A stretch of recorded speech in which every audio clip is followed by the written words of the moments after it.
नमस्कार साथियों, स्वागत है आपका हमारे हिंदी वाली चैनल पे। तो चलिए शुरू करते हैं आज का दैनिक जागरण संपादकीय। दुनिया को अराजकता में झोंकते ट्रंप।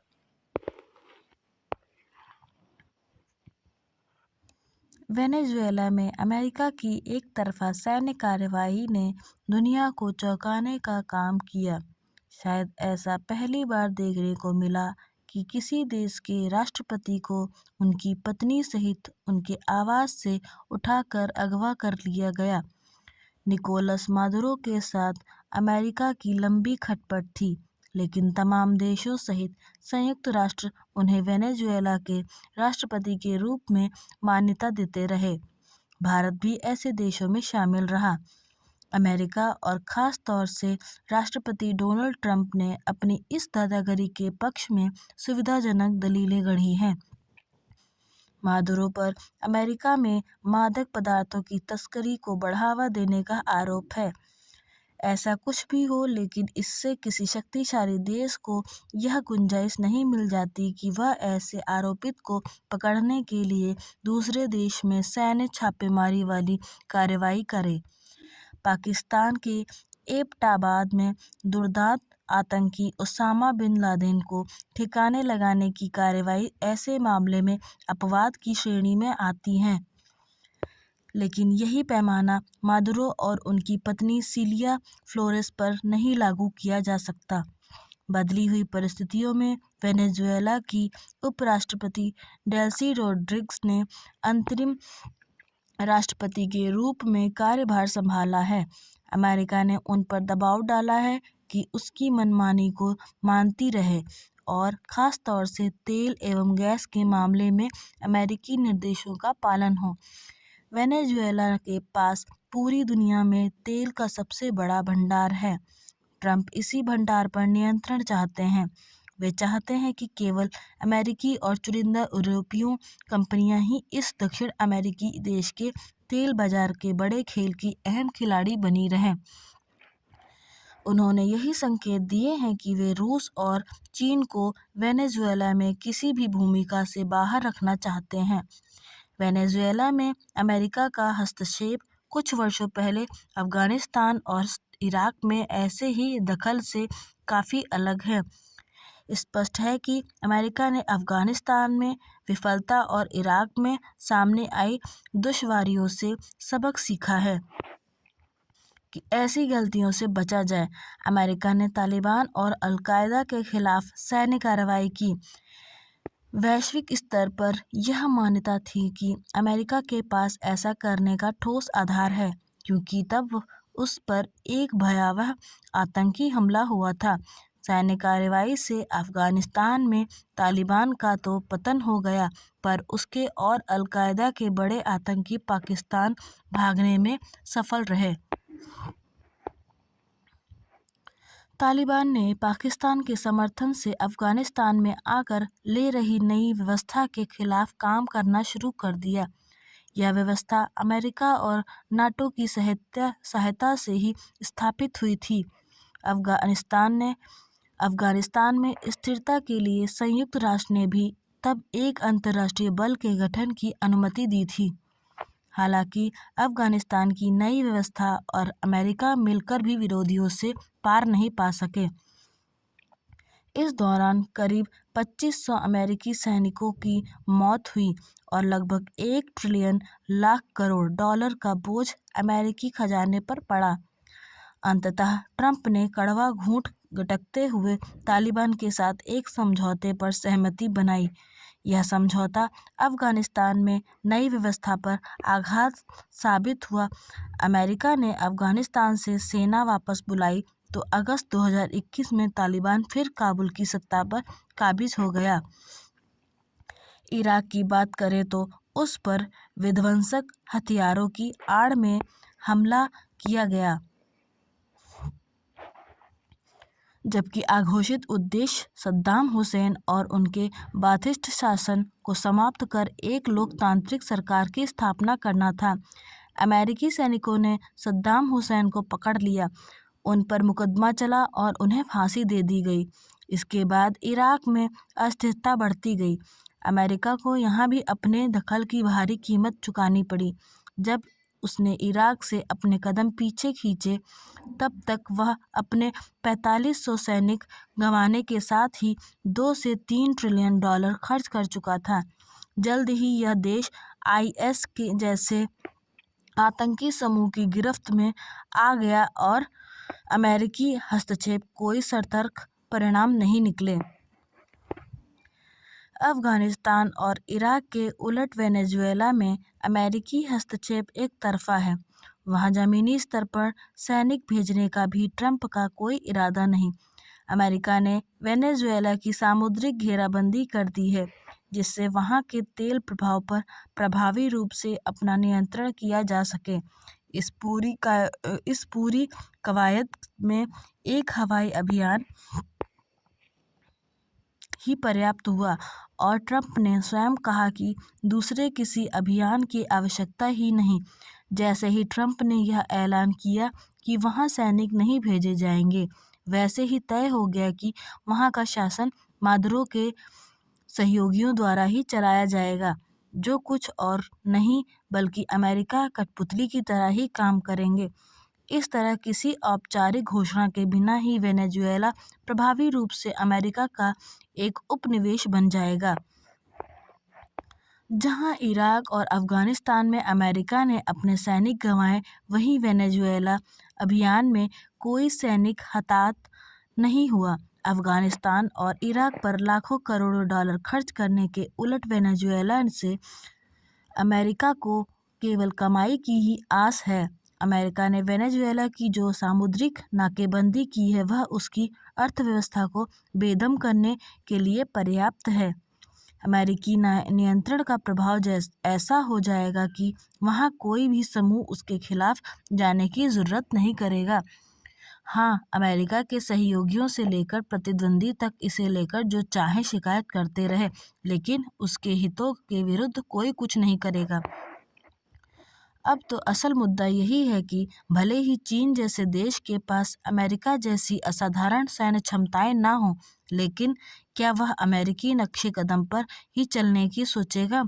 अगर ऐसा होता है तो दुनिया में अराजकता बढ़ेगी। शक्तिशाली देश अपनी सुविधा से कमजोर देशों पर हावी होते रहेंगे।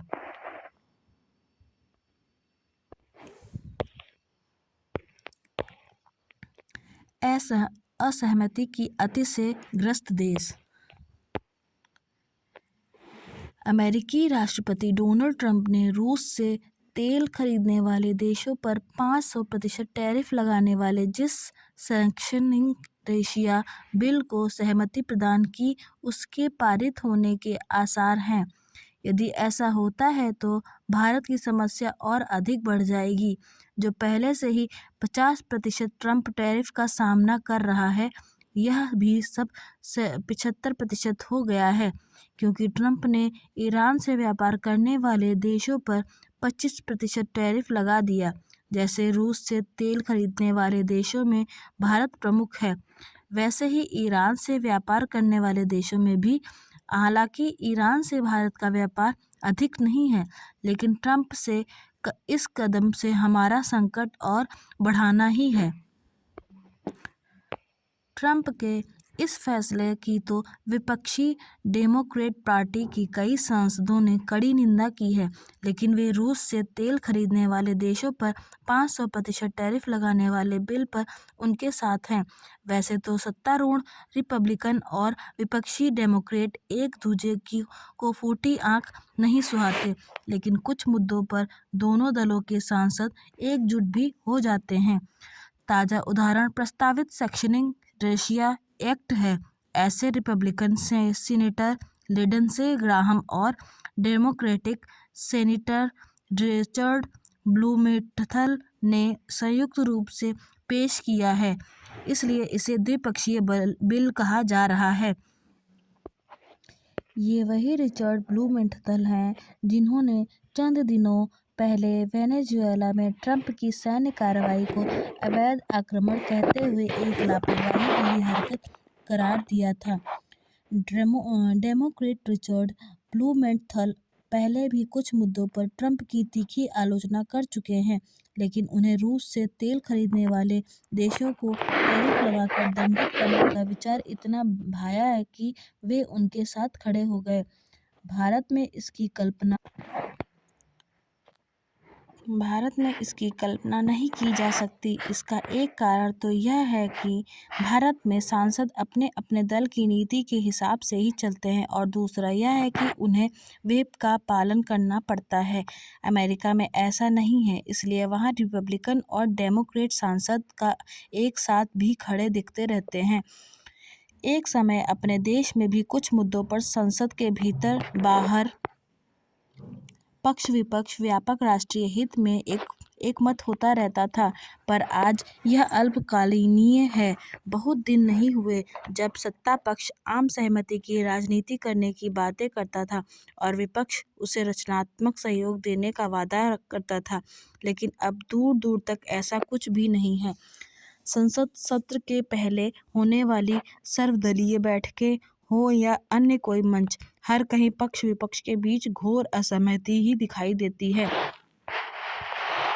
मोदी सरकार के सत्ता में आने के बाद से असहमति की अति सी हो गई हो। मोदी के शासनकाल में न्यायिक नियुक्ति आयोग संबंधी विधेयक एकमात्र ऐसा बिल था जिस पर सभी दलों की सहमति कायम हुई थी। रास्ती यह रही कि इस विधेयक के कानून बनते ही सुप्रीम कोर्ट ने उसे असंवैधानिक करार दिया। फिर जीएसटी संबंधी विधेयकों पर उल्लेखनीय आम सहमति देखने को मिली, लेकिन बाद में राहुल गांधी जीएसटी को गब्बर सिंह टैक्स बताने लगे। इसके उपरांत आर्थिक रूप से विपन्न लोगों को 10% आरक्षण और विधेयक में महिलाओं के 33% आरक्षण से जुड़े विधेयकों पर भी पक्ष विपक्ष का सुर एक ही रहा, लेकिन इसका कारण सहमति की राजनीति नहीं बल्कि वोट बैंक की राजनीति थी। इसके बाद से किसी भी विषय पर आम सहमति के दर्शन दुर्लभ हो गए हैं। यह असहमति की अति की पराकाष्ठा ही थी कि पहलगाम आतंकी हमले और ऑपरेशन सिंदूर को लेकर सत्ता पक्ष और विपक्ष में तो एकजुटता दिखी, वह इस सैन्य अभियान खत्म होने के पहले ही इतनी बुरी तरह बिखर गई कि कांग्रेस ने विदेश मंत्री एस जयशंकर पर पाकिस्तानी आतंकियों को बचाने का आरोप मढ़ने में भी संकोच नहीं किया। उस समय विपक्षी नेताओं के कई बयानों को पाकिस्तान ने अपने पक्ष में भुनाया। 2026 के आगमन के साथ ही विकसित भारत के लक्ष्य को पाने में अब 21 वर्ष ही शेष रह गए हैं। 2047 तक देश को विकसित बनाने का लक्ष्य आसान नहीं। यदि पक्ष विपक्ष के बीच किसी भी मुद्दे पर आम सहमति की राजनीति का परिचय नहीं दिया जाता तो यह लक्ष्य और अधिक कठिन हो जाएगा। निस्संदेह हर मुद्दे पर सत्ता पक्ष और विपक्ष में सहमति की आशा नहीं की जानी चाहिए। लोकतंत्र में तो विपक्ष का दायित्व ही है सत्ता पक्ष की कमियों पर निगाह रखना एवं संसद के भीतर बाहर उसे घेरना। सत्ता पक्ष को यह आभास होते ही रहना चाहिए कि उसकी रीति नीति पर विपक्ष की निगाह है। उसे उसकी आलोचना पर सहिष्णु भी होना चाहिए। इसी के साथ विपक्ष को भी यह समझना होता है कि शासन चलाने का अधिकार सत्ता पक्ष का ही होता है। आज स्थिति यह है कि इधर कोई विधेयक संसद से पारित होता है, उधर उसके खिलाफ विपक्षी नेता सुप्रीम कोर्ट में खड़े दिखते हैं। आखिर इसमें क्या समस्या है कि पक्ष विपक्ष शिक्षा, स्वास्थ्य, आतंकवाद, पर्यावरण, महिला सुरक्षा आदि मुद्दों पर एकजुटता दिखाएं। यदि पक्ष विपक्ष के नेता एक सुर में यह कहने लगे कि सार्वजनिक स्थलों पर सफाई सुनिश्चित करना और इसके प्रति सतर्क रहना हर देशवासी की जिम्मेदारी है कि महिलाओं, बच्चों, बुजुर्गों, विदेशी पर्यटकों आदि के साथ किसी तरह का दुर्व्यवहार न होने पाए, तो क्या आफत आ जाएगी।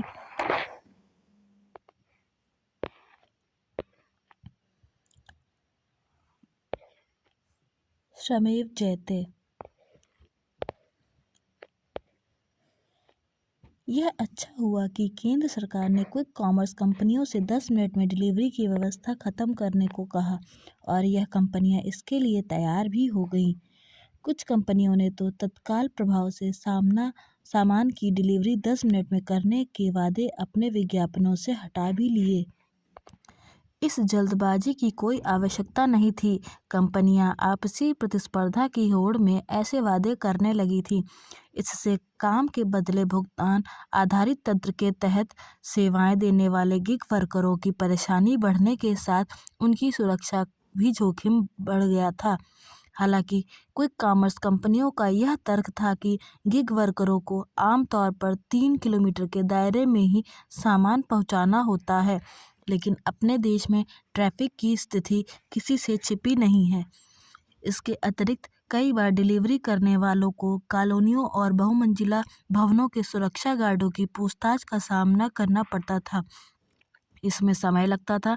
निसंदेह सरकार के ताज़ा फैसले से गिग वर्करों को राहत मिलेगी, लेकिन केवल इतना ही पर्याप्त नहीं। सरकार को यह भी देखना होगा कि इन असंगठित कामगारों की कार्यदशाएं बेहतर हों और उन्हें उचित पारिश्रमिक भी मिले। इसकी अनदेखी नहीं की जा सकती कि एक बड़ी संख्या में गिग वर्कर थोड़े समय बाद काम छोड़ देते हैं। इसका कारण लंबी ड्यूटी, प्रतिकूल माहौल और जितने समय काम उतना ही पैसा जैसे प्राविधान हैं। इसी के चलते पिछले दिनों गिग वर्कर ने हड़ताल पर जाने का फैसला किया था। इसी के बाद वह नया लेबर कोड चर्चा में आया, जिसमें यह कहा गया कि गिग वर्करों की सामाजिक सुरक्षा सुनिश्चित करने के साथ उन्हें कुछ सुविधाएं भी प्रदान की जाएंगी। आज जब क्विक कॉमर्स कंपनियों के साथ ऑनलाइन कारोबार बढ़ रहा है और यह माना जा रहा है कि आने वाले समय में गिग वर्करों की संख्या में भारी वृद्धि होगी, तब फिर उनके हितों की चिंता करनी ही होगी। यह चिंता सरकार के साथ संबंधित कंपनियों को भी करनी होगी। उनका कारोबार गिग वर्करों के कारण ही बढ़ रहा है और वे मुनाफा भी कमा रही हैं। सच तो यह है कि असंगठित क्षेत्र के सभी कामगारों को सामाजिक सुरक्षा, बीमा, समय पर समुचित भुगतान आदि के दायरे में लाया जाना चाहिए। यह सब संभव होगा जब सरकार यह सुनिश्चित करेगी कि उसकी ओर से किए जा रहे उपाय पर सही तरह अमल हो रहा है या नहीं। यह इसलिए आवश्यक है क्योंकि निजी सुरक्षा गार्डों के हितों की रक्षा को लेकर जो नियम कानून बनाए गए थे, वे कागजों पर ही अधिक प्रभावी हैं। यह सही समय है कि असंगठित क्षेत्र के हर कामगार की सुधि ले जाए। इससे ही श्रमेव जयते का नारा सार्थक होगा। सकारात्मक संकेत। अगले 5 साल में 1 करोड़ लोगों को सरकारी नौकरी और रोजगार के बिहार सरकार के लक्ष्य को साधना कठिन है, लेकिन असंभव नहीं। राज्य सरकार हर स्तर पर नौकरी और रोजगार के अवसरों को तलाश रही है और उस पर तेजी से काम हो रहा है। उद्योग का माहौल भी बन चुका है।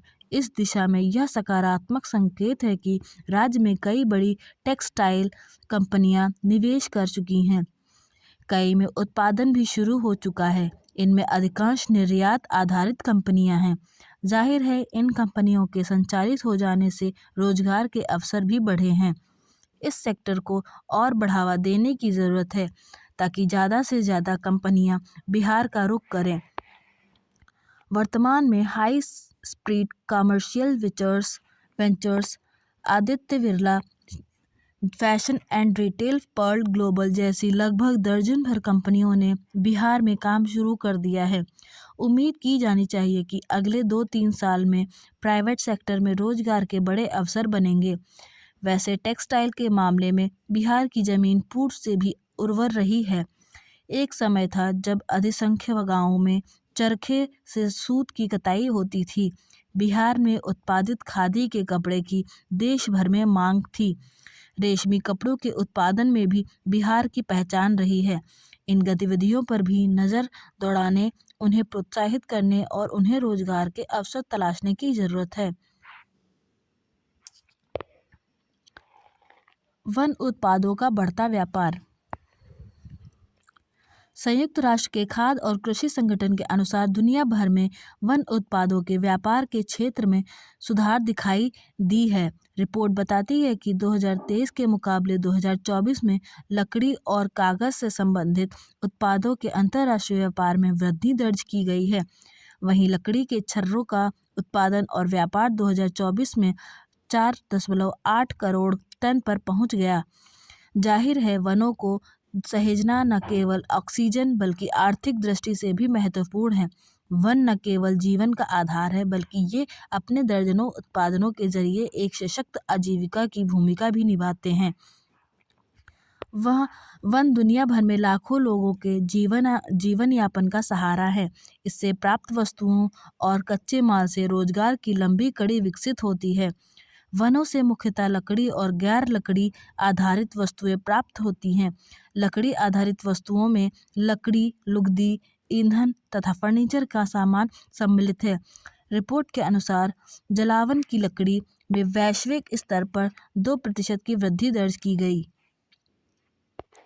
वनों से प्राप्त जलावन की लकड़ी आज भी हाशिए पर रह रहे लोगों के लिए ईंधन का प्रमुख साधन है।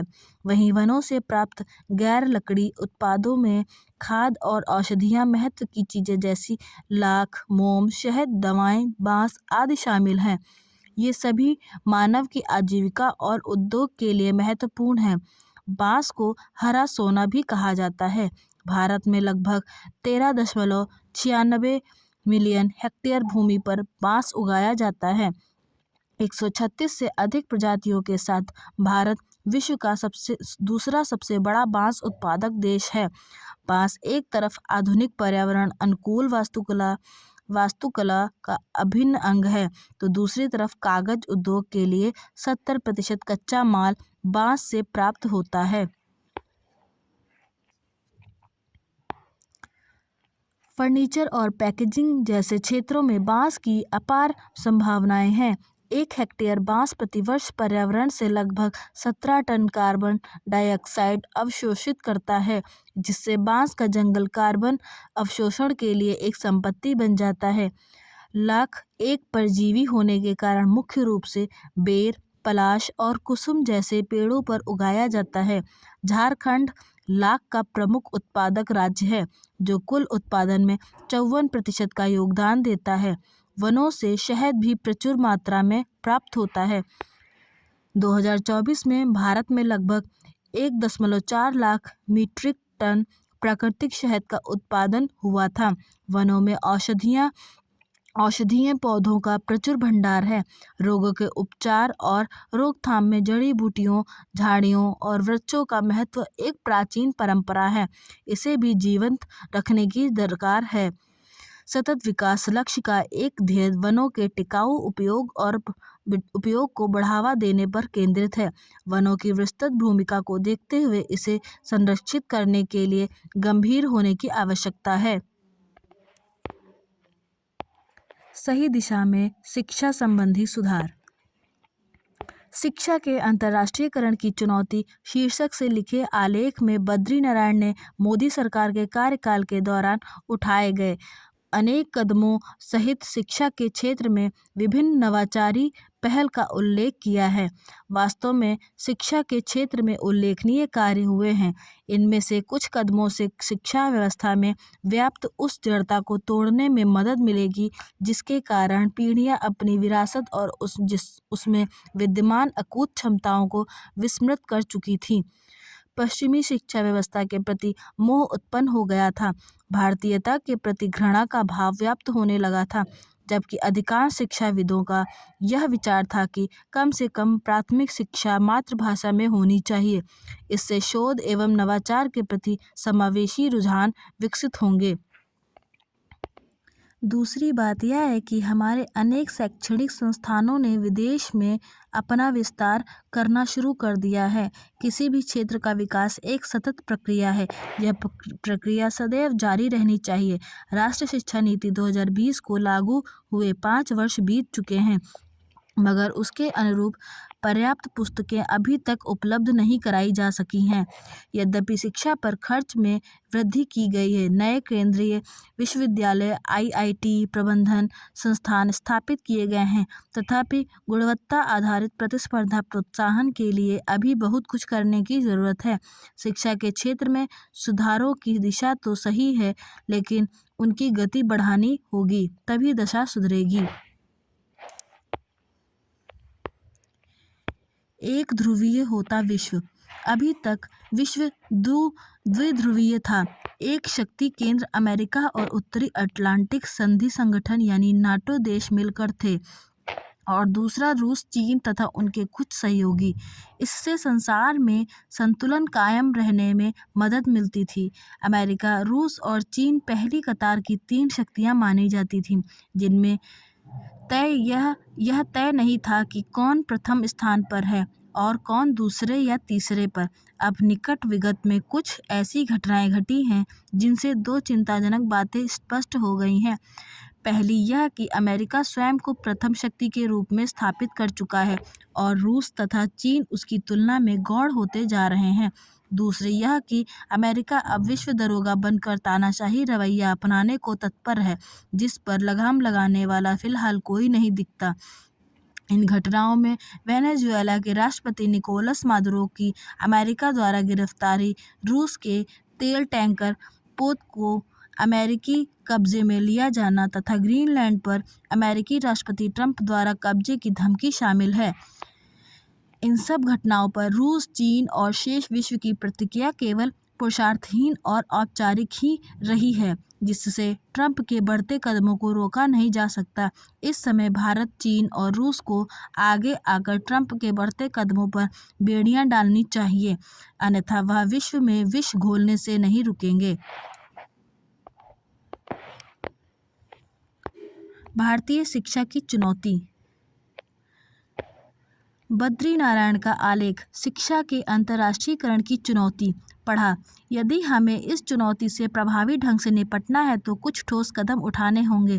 सर्वप्रथम उच्च शिक्षण संस्थानों को पर्याप्त वित्तीय सहायता उपलब्ध कराई जानी चाहिए।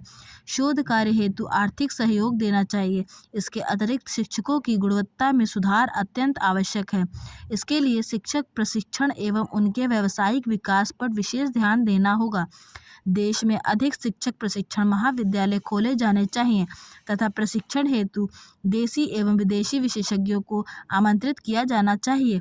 आधुनिक तकनीक से युक्त प्रयोगशालाओं की स्थापना अंततः नवाचार को प्रोत्साहित करने के लिए उद्योगों एवं विदेशी विश्वविद्यालयों के साथ साझेदारी को मजबूत करना होगा।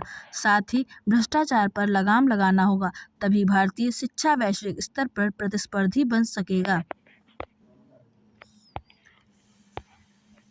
ऊर्जा, विचारों की शक्ति। विचार हमारे व्यक्तित्व को आकार देने में आधार की भूमिका निभाते हैं। विचारों में महान शक्ति होती है। अगर हम दिन की शुरुआत ही अच्छे विचारों से करते हैं तो मन दिन भर सकारात्मक रह सकता है। सोने के ठीक पहले और उठते ही जो विचार हमारे मन में होते हैं वे प्रायः हमारे दिन भर की कार्य योजना बनाते हैं और जीवन के प्रति हमारा जैसा विचार या दृष्टिकोण होता है हम वैसे ही बनते जाते हैं। जैसे सूर्य न केवल प्रकाश देता है बल्कि दिन के आरंभ का भी संकेतक होता है, वैसे ही विचार न केवल मार्ग दिखाता है बल्कि नई संभावनाओं के द्वार भी खोलता है। जब सुकरात ने कहा कि अपनी अज्ञानता को जानना ही ज्ञान की शुरुआत है, तब विचार ने आत्मबोध की एक दुनिया खोजी। इसने आगे चलकर प्लेटो और अरस्तू के सोच को जन्म दिया। उनके चिंतन ने यूरोप के बौद्धिक आत्मा को आकार दिया। जब महात्मा बुद्ध ने बोधि वृक्ष के नीचे आंखें खोली तो यह केवल आत्मज्ञान का क्षण नहीं था बल्कि मानव पीड़ा के रहस्य की खोज थी। उनके विचार ने एक ऐसी दुनिया बनाई जहां करुणा, संयम और आत्म अनुशासन मानवता का आधार बने। विचार सोच ही नहीं अपितु चेतना की वह अवस्था है जिससे सभ्यताएं गढ़ी जाती हैं। विचार में सृजन की अनंत शक्ति है। विचार एक ऐसी शक्ति है जो मनुष्य को पशुता से देवदत्त की ओर ले जाती है। उसने आग की खोज से लेकर इंटरनेट की सृष्टि तक का सफ़र तय किया है। हर युग में विचार ने किसी नई दुनिया को जन्म दिया है, कभी धर्म के रूप में, कभी विज्ञान के रूप में तो कभी कला के रूप में। यह विचार ही है जो अंधेरे में दीपक की तरह जलता है और जब एक दीपक जलता है तो लाखों दिए और जगमगाने लगते हैं। विचार मनुष्य में सत्य की भूख जगाता है। विचार मनुष्य को गढ़ता भी है क्योंकि उसमें सृजन की प्यास है। आशा करती हूँ कि आपको हमारा ये वीडियो पसंद आया होगा। So please like, share, subscribe करना ना भूलें। धन्यवाद।